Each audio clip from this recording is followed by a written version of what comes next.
మన చెరుకులో పీకిన చెరుకులు ఇవి.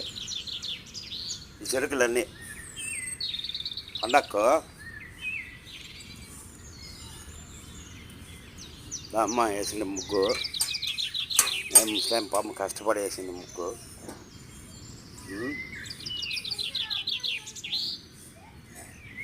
ముగ్గు ఇది మన మందార చెట్టు పూలు పీకేసా మందార పూలు. ఇవే మన జామ చెట్టు, అది సీతాఫలం చెట్టు.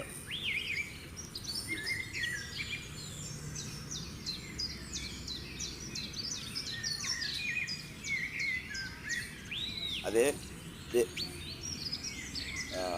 కలమంద, మంచి కలమంద.